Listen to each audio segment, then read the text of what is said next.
दोस्तों last episode में हमने योंजी और शिवार के बीच एक क्यूट मोमेंट देखा था। एक क्यूट प्रॉमिस, और उसी से ये चैप्टर शुरू होता है। चाहे शिवार योंजी से कहता है कि आखिर कैसे तुम बाकी फोनिक लॉर्ड गॉड से मिले हो। चाहे योंजी बोलता है कि आज से 3 साल पहले जब मैं बस नेसन प्रोफान रियल्म का हुआ करता था, और फिर 2 घंटा बीतता है और शिवार अभी सो रही है। चाहे तभी योंजी को फिर से किसी का साउंड सुनाई देता है, और वो साउंड है स्काई पर्सन पेल इन्वेंट्री, जो सुनकर गुस्सा होकर योंजी बोलता है कि आखिर कौन हो तुम। चाहे तभी जैस्मिन ये सब सुन के हंसने लगती है और मजे लेते हुए बोलती है, क्या वो वॉइस फिर से तुमसे बात किया? और अगर तुम्हें नहीं लगता कि वो कोई थिंग है तो शायद से वो एक इनकम्प्लीट स्पिरिट हो सकता है जो तुम्हारे ऊपर इंटरेस्ट है, नहीं तो वो तुम्हें खाना भी चाहता है। और तभी शिवार जग जाती है और बोलती है, बिग ब्रो आखिर मैं कितने देर से यहाँ सो रही हूँ। चाहे तभी योंजी बोलता है, हाँ खैर वो मैं कैसे भूल सकता हूँ। और फिर वो जैस्मिन से पूछता है, आखिर प्रोफान आर्क में घुसने से अभी तक कितना टाइम हो गया? चाहे तभी जैस्मिन कहती है लगभग 22 आवर।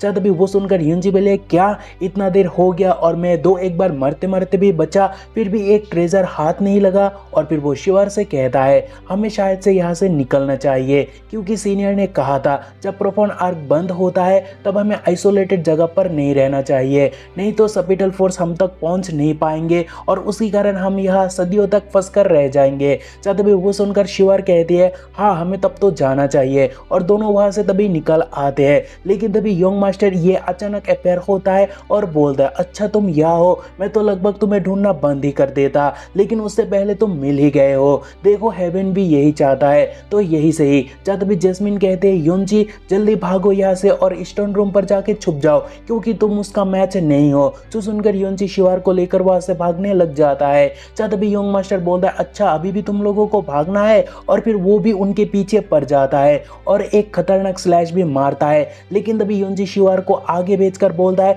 तुम जाओ स्टोन रूम में जाके छुप जाओ, मैं कुछ टाइम उसे यहाँ रोक कर रखता हूँ। और फिर योंजी स्लैश को रोकने लग जाता है, लेकिन स्लैश रोकते वो बोलता है कि मिड स्टेज ओवरलोड होकर इतना स्ट्रांग। और फिर वो स्लैश को रोकता है जैसे तैसे, लेकिन उससे वो थक जाता है और बोलता है, क्या मैं सचमुच अटैक को रोकने में कामयाब हुआ? चाहे तभी ये बोलता है कि अरे वो तो कुछ नहीं था, क्योंकि मैंने पावर कम कर दिया था ताकि मेरी शिवार को कुछ ना हो। सो तुमने जो पावर को झेला वो मेरा 30% था, लेकिन अभी मैं मेरा 70% पावर को यूज करूंगा। जो देखकर योंजी चौंक जाता है और उसे रोकने के लिए उल्फ स्लैश को कास्ट करता है, और ये का स्लैश रोकने में वो जी जान लगा देता है। बट अभी के लिए योंजी उतना ताकतवर नहीं है, क्योंकि वो उस अटैक से जमीन पर गिर जाता है। चाहे तभी वो देखकर ये बोलता है कि तुम 70% को भी झेल पाए हो, इंटरेस्टिंग, लेकिन इससे तुम्हारा तकदीर नहीं बदलेगा, क्योंकि फिर भी तुम यहाँ मरोगे। चाहे तभी योंजी बोलता है कि अच्छा तो फिर दिखाओ तुम और क्या कर सकते हो। तभी योंग मास्टर ये पीछे 2 बॉल्स को देखता है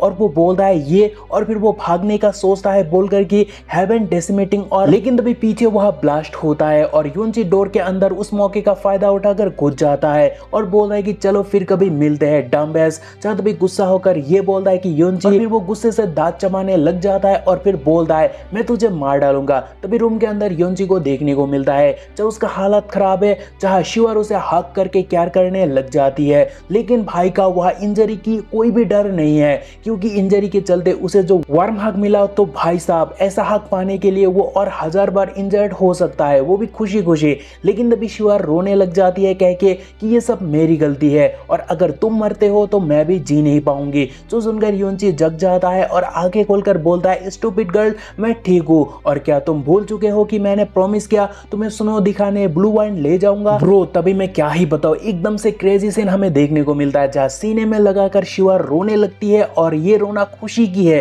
क्योंकि योंजी जिंदा है। बट मुझे लग रहा है कि योंजी अब खुशी से पक्का मर जाएगा, लेकिन भाई ही इज डैम परबट, क्योंकि साला मनी मन बोलता है कि आय हाय इंजर्ड होना वर्थ इट रहा, साला मरते मरते बचा, और बोल रहा है कि ये वर्थ इट रहा।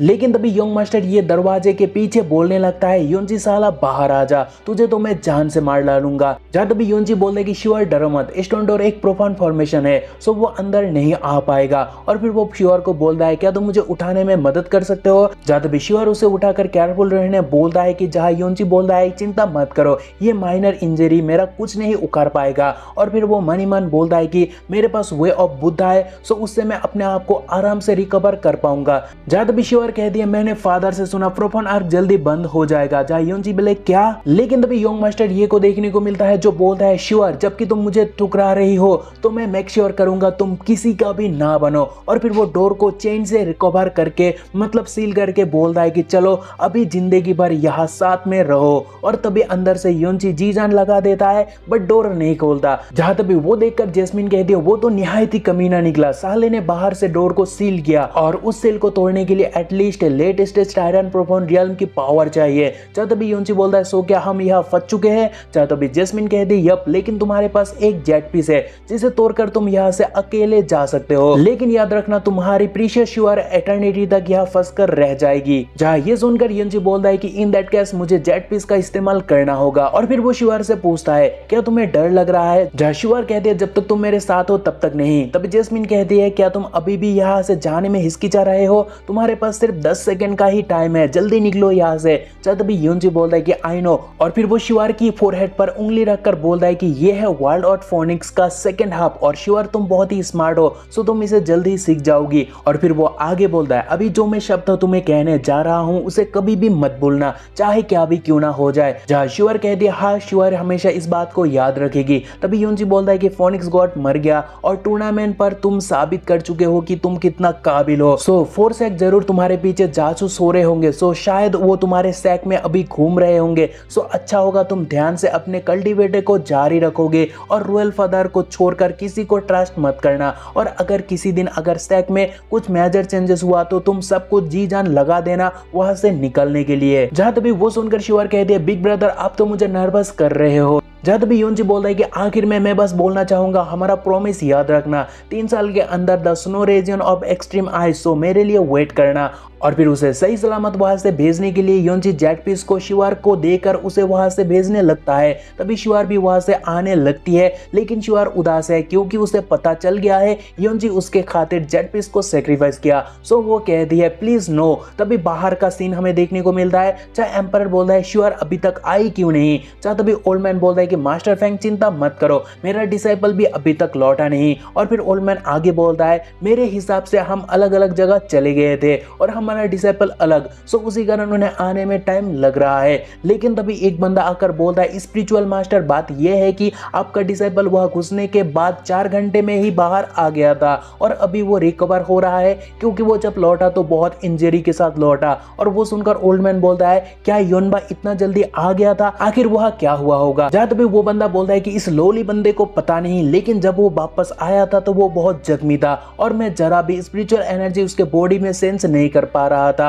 चाहे तभी वो सुनकर ओल्ड मैन सबको बोलता है कि अभी मुझे यहाँ से जाना होगा। चाहे तभी वो सुनकर ये बोलता है कि वो अभी तक मरा नहीं और फिर वो आगे सोचता है मुझे कुछ करना होगा ताकि योनबा अपना मुंह बंद रखे। और तभी वह जेट पीस टेलीपोर्टेशन इफेक्ट देखने को मिलता है। चाहे वो देखकर सीनियर कहती है वो प्रीमोडियल सेपिटल फोर्स तो बिल्कुल भी नहीं है बल्कि वो जेट पीस सेपिटल टेलीपोर्टेशन है। सो इसका मतलब क्या है, योंजी शिवार को अबंडन किया। और फिर सीनियर आगे कहती है वेल अगर मैं वहां होता तो मैं भी पहले खुद के बारे में ही सोचता। लेकिन तभी वह शिवार को देखने को मिलता है और तभी शिवार को देखकर सीनियर कहती है वो एक्चुअली योंजी शिवार को चुना इंटरेस्टिंग लेकिन तभी अनफॉर्चुनेटली वो वापस नहीं आ रहा, ऐसा सीनियर का कहना है। तभी शिवार की डैड शिवार को देखकर परेशान खुश एक साथ दोनों ही होता है लेकिन ये शॉक्ड होता है और मनी मन बोलता है आखिर वो जिंदा कैसे है। लेकिन तभी शिवार की डैड यानी मास्टर शिवार को देखकर चौंक जाता है और बोलता है ये तो फोनिक सीलिंग इम्प्रिजनमेंट फॉर्मेशन है। चाहे वो सुनकर सभी चौंक जाते हैं और बोलने लगते हैं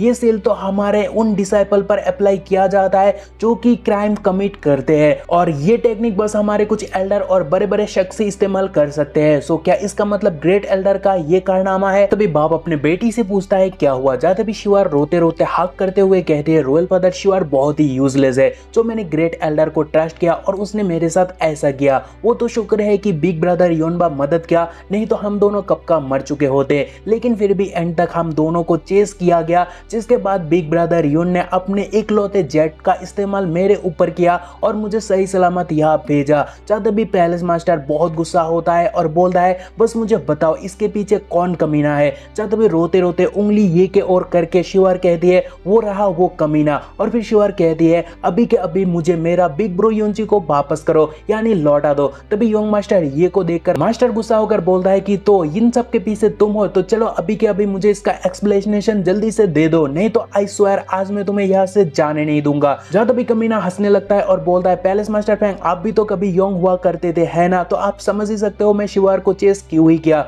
गुस्सा होकर पैलेस मास्टर बोलता है कि अगर आज मैं तुम्हें मार डालो तो सनमून डिवाइन हॉल भी समझ जाएगा कि आखिर मैं तुम्हें क्यों ही मारा है ना। फिर योंग मास्टर ये बोलता है कि तुम मुझे मारना चाहते हो, वाह वो भी डिवाइन फोनिक्स गॉड के बिना, तुम लोग फोनिक्स एक्ट पर रिलाई करना चाहते हो। और फिर वो आगे बोलता है आई सी मुझे गॉड वर्ड को हटाना चाहिए ताकि किसी को कन्फ्यूजन ना हो। तभी मास्टर का बोलती बंद होता है और वहाँ का एल्डर बोलने लगता है नॉनसेंस बातें मत करो और ये सरासर गुस्ताखी है जो तुम हमारे ग्लोरी हेवनली फोनिक्स एक्ट के शान पर उंगली उठा रहे हो। लेकिन वह ये बोलता है कि इतना कोड एल्डर होकर इतने ह्यूज मैटर से अनजान हो ये तो शर्म की बात है। और फिर वो आगे बोलता है जबकि गॉड ही नहीं है सो क्या मुझे तुम लोगों से डरना चाहिए। और ऐसा भी नहीं कि मैं सैक को लुक डाउन करता हूँ, बस बात ये है कि तुम सब मुझे वेस्ट के सिवा और कुछ नहीं लग रहे हो। और तभी वो सुनकर वहाँ का एल्डर बकला जाता है और मास्टर से पूछने लगते हैं क्या वो सच बोल रहा है। तभी आग बबूला होकर मास्टर बोलता है तू मेरे ही सैक पर डरार डालना चाहता है। और फिर मास्टर अटैक कर देता है बट ये उसका डिवाइन वेपन से अटैक को रोकता है और बोलता है कि इतना बड़ा सैक का मास्टर होकर सच को पब्लिक के लिए एक्सेप्ट करने का आप में गूदा नहीं है। जो सुनकर मास्टर गुस्सा होता है लेकिन तभी वह आसमान गरजने लगता है और हमें फोनिक्स लॉर्ड का एक झलक देखने को मिलता है। बट अफसोस एपिसोड खत्म होता है। अगर लॉर्ड को पूरा देखना है तो जुड़े रहना हमारे साथ, वो वीडियो कभी भी ड्रॉप हो सकता है। तब तक के लिए बाय और दुआ में याद रखना ताकि हम जल्दी से आपको वो वीडियो पहुंचा पाए। बाय।